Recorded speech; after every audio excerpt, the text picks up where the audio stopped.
That is the Phamos of Alexandria, one of the wonders of the ancient world, and somewhere beyond those ships, Rome is approaching. I have arrived in 30 BC, on what may be the final morning of Cleopatra's Egypt. Hi, I'm Zara. I time travel, ask too many questions, and usually realize the danger slightly later than everyone else. Today, I'm exploring Alexandria, the richest port in the Mediterranean, while its entire future hangs on one approaching Roman army. This harbor is enormous. Grain, glass, papyrus, spices, sailors from everywhere. Alexandria feels less like one city and more like the whole ancient world arguing over dock space. Also, nobody here understands the concept of a walking lane. You are blocking the fish baskets. Right, sorry, I'm admiring the civilization. Admire it from there. Rome is coming, prices are rising, and the fish still have to sell. That may be the fastest welcome speech I've ever received. People keep saying Octavian is close. 1 year ago, his forces defeated Cleopatra and Mark Antony at Actium in Greece.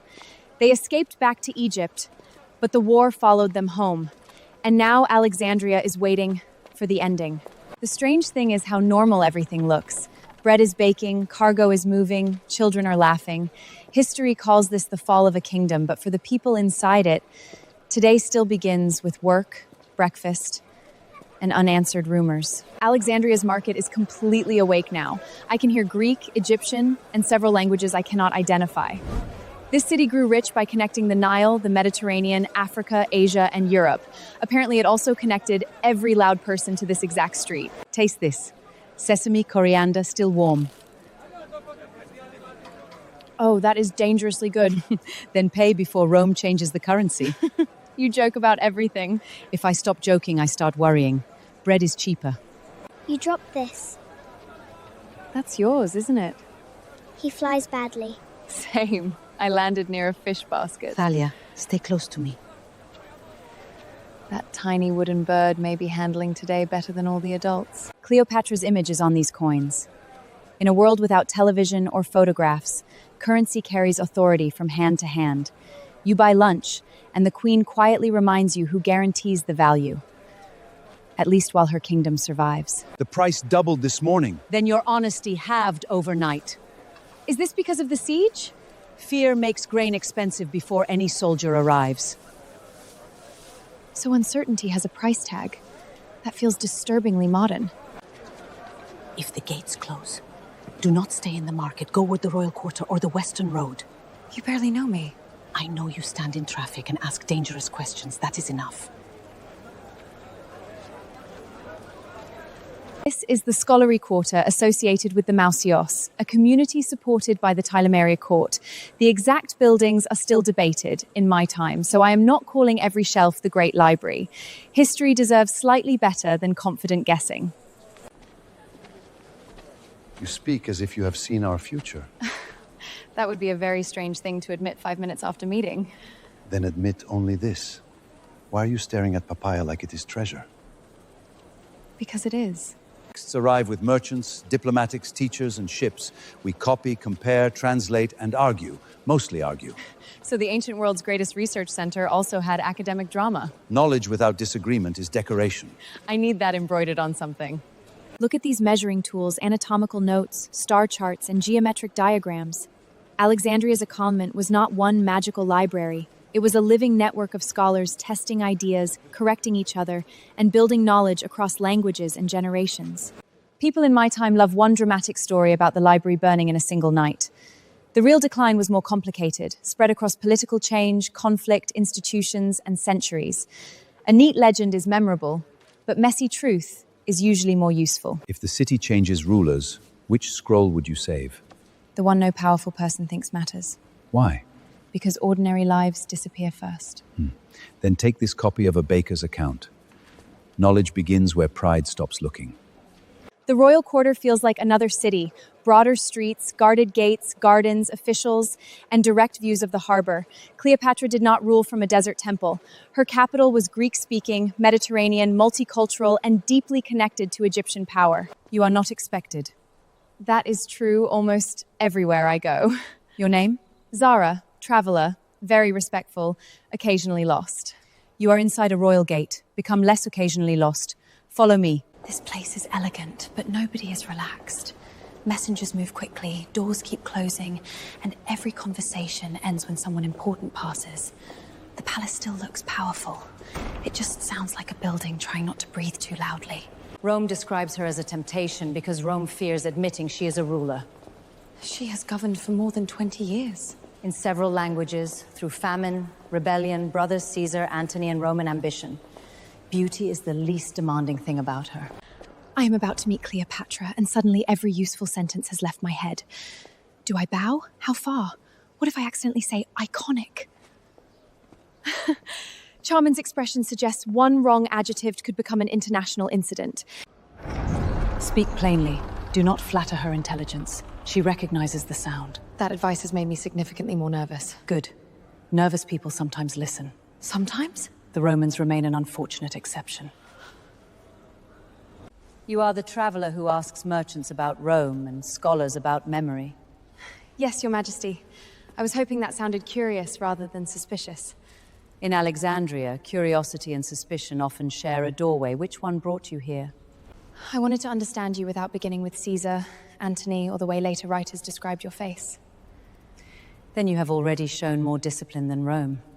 A queen becomes easier to conquer when history reduces her to a romance. Alexandria speaks in many voices, a ruler who hears only reached part of Egypt. Ancient writers say you learned addition, unlike earlier members of your dynasty. Language is not decoration. It tells people whether power expects them to come closer or remain outside. Rome sees Egypt as grain, taxes, ships, and strategic water. And you see? Farmers waiting for the Nile. Sailors reading wind. Mothers measuring bread. A kingdom is not a crown. It is the number of lives your decisions can disturb. In your age, do they remember that? Sometimes.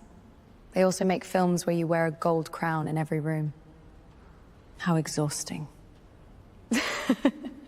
That is becoming a theme. Octavian will offer order and call obedience peace. Watch what happens to the people who are not invited to negotiate. Are you afraid? Of course. Courage without fear is theater. Ruling means deciding while fear is still in the room.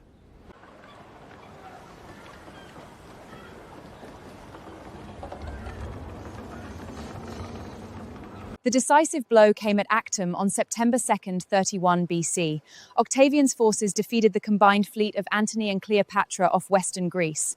It was not simply a love story collapsing. It was the final struggle over who would control Rome's world. Every message arrives late, and every man delivering it insists the delay belongs to someone else. That part of government survives for at least 2,000 years. Good. I was worried history might improve without me. Do you believe Alexandria can hold? Belief is useful before battle. Afterward, I count ships, gates, grain, and loyalty. The numbers are honest, even when men are not. And the numbers? They have stopped being polite. Octavian framed this war as Rome against a foreign queen. Even though Antony was Roman and their rivalry grew from Rome's own civil wars, Cleopatra became the perfect enemy. Wealthy, powerful, female, Eastern, and easy to turn into a warning. The queen wants civilians kept away from the eastern gate. Then clear the road and open the palace stores. Some officers object. Let them object while carrying grain. Even pride can be useful if you give it a basket. Alexandria is quiet tonight, but not peaceful. Lamps stay lit in the command rooms, families pack without knowing where to go. Somewhere beyond the walls, Octavian's camp is organized, patient, and waiting. Tomorrow, the city's uncertainty becomes an answer. The warning has started. Doors are closing, carts are turning around, and the street behind me just changed direction all at once. This is where a political story becomes physical. Feet running, children lifted, bread abandoned, and every safe route suddenly too narrow. Move away from the gate. You're with Octavia? Today, yes. Yesterday I was a farmer's son carrying orders I barely understood. And tomorrow? If I survive today, perhaps someone will decide for me. Okay, personal space has officially left Alexandria. A cart is stuck, everyone is pushing around it, and I cannot tell whether this man is helping me or simply trying to occupy the exact piece of ground where I am standing. I told you to leave the market.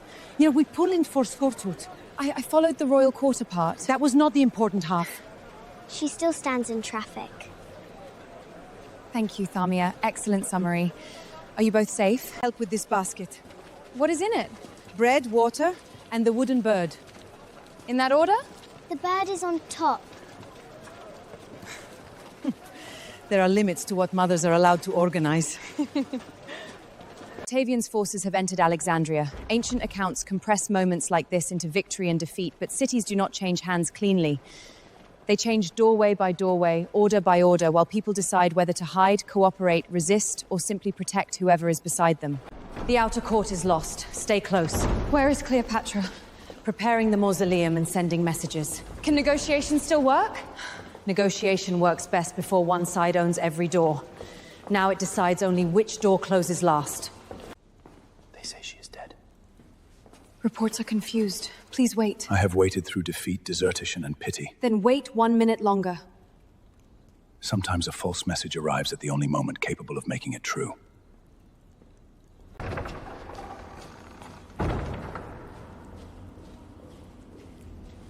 The report was false, but it reached Antoine before the correction. Ancient sources say he fatally armed himself and was carried to Cleopatra. I am not showing that moment. What matters here is the speed at which rumor became irreversible grief. He believed he had lost you. He followed a lie to its conclusion. And now Rome will call that devotion madness, weakness, whatever makes the story useful. What would you call it? A death that should not have happened. This is the same hall where Cleopatra spoke about fear as if it were another person in the room. Now the chairs are empty, documents are being sealed, and the silence feels louder than the city outside. Power can vanish before architecture notices. Why are you still arranging everything? Because this order is how conquerors describe the people they replace. Even now? Especially now. Let them enter a room that remembers who governed it. Grief does not excuse poor preparation. Alexandria will be spared if Alexandria accepts order. Your order. All durable peace belongs to the person able to enforce it. And Cleopatra? She will be treated according to Rome's interests. Do not confuse uncertainty with mercy. He wants me alive for Rome. A defeated queen behind his chariot would turn conquest into theater. Could you continue negotiating? I have negotiated all my life. The question is no longer whether I can speak. It is whether he needs to listen. Once the lower doors close, messages pass through the upper opening. This feels less like a tomb than a final border. That is what it has become. Outside, Rome decides the future. Inside, she is trying to keep one decision for herself. People will argue about you for thousands of years. Good. Silence is the only verdict I fear. They may get things wrong. They already have. Do not defend a legend. Ask who benefits from each version of the woman.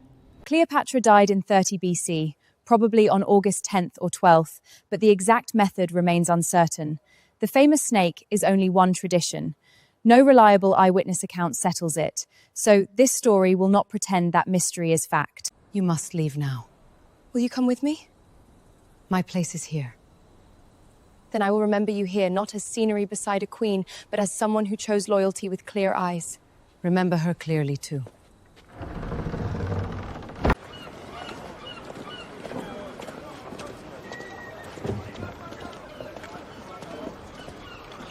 The city is still standing. That almost makes this harder. Ships move, bread ovens open, and sunlight reaches the same stone streets, but the Ptolemaic kingdom has ended. Egypt will now be governed as a Roman province. You survived. So did you. Does victory feel different from this side? It feels like being tied in a city whose language I do not speak. That's honest. Do not mistake honesty for innocence. I still entered with the army. The new officials want inventories. Will the Mausoleum continue? Institutions rarely die at the exact moment kingdoms do. They adapt, shrink, divide, survive, or disappear slowly. And the baker's account? Hidden somewhere pride will not search. Rome did not purchase all my bread, so the stall opens. You make survival sound ordinary. It usually is. That is why rulers overlook it. The bird survived too. Finally, one political outcome I can fully support. Cleopatra was the last active ruler of the Ptolemaic dynasty, but calling her simply the last pharaoh hides the scale of her life. She was a multilingual monarch, strategist, administrator, mother, ally, rival, and target of one of history's most successful propaganda campaigns. Alexandria did not end with Cleopatra. It remained a great city under Rome, and its people kept trading, studying, working, loving, and remembering. But one world closed here. If this changed how you see Cleopatra, subscribe and tell me which version of her you were taught.